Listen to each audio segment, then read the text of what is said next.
आप पद यात्रा निकाल रहे हैं, क्या है पूरा कार्यक्रम? देखिए, गंगा कटान मुक्ति जनसंपर्क यात्रा है और ये गाजीपुर के बॉर्डर से महुजी गांव से शुरू हुआ है और ये पड़ाव पर 18 तारीख को पहुंचने का काम होगा।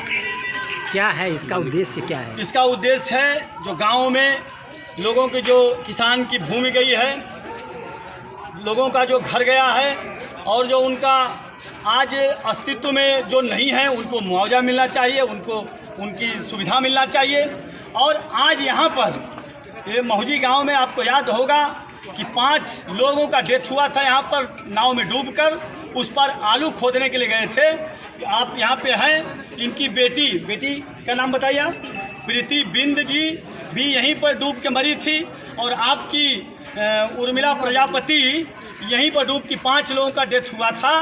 और मैं यहाँ पर आज संकल्प लिया हूँ कि यहाँ पर आज से लड़ाई लड़ी जाएगी, यहाँ पर पक्की पुल की लड़ाई लड़ी जाएगी और ये गूंगी बहरी निकम्मी सरकार को जगाने का काम होगा। ये जाग गई तो ठीक, नहीं तो हम लोगों की सरकार आएगी, हम लोग सदन में जाएंगे तो पहला काम यहाँ पर पुल बनवाने का काम हम लोग करेंगे।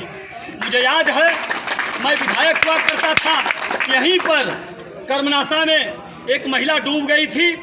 मैंने उसी समय आया और मैंने कहा कि विधायक निधि से 25 लाख रुपया, उस समय 1.25 करोड़ निधि हुआ करती थी और 25 लाख रुपया एक जगह पर काम देने का पैसा विधायक को देने का हकदार थे।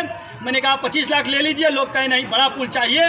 मैंने कहा बड़ा पुल में कम से कम 6 महीना साल भर का टाइम लगता है।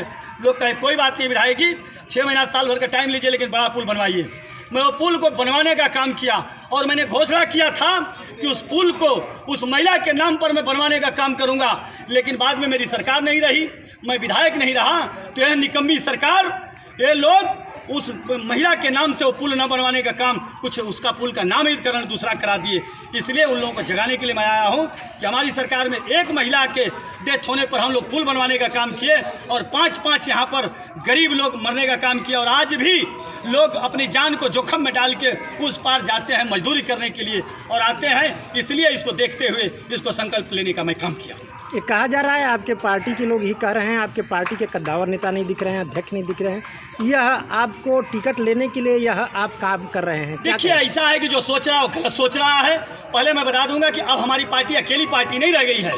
यहाँ पर हमारी पार्टी समाजवादी पार्टी अकेली लड़ाई नहीं है, अब इंडिया हो गया है। और पता नहीं ये इंडिया में किसको टिकट जाएगा, यहाँ कांग्रेस लड़ेगी या ममता दीदी के प्रत्याशी भी जानते हैं लड़ने के लिए तैयारी कर रहे हैं कि बसपा को टिकट जाएगा कि सपा को लड़ेगा। जब सपा को सीट आएगी तब तो सपा के नेताओं की ज़रूरत पड़ेगी। मैं उन लोग नेताओं से कहूँगा कि मुंह आप लोग मत फुलाइए, आप लोग मैदान में डटने का काम करिए और काम करिए मजबूती से।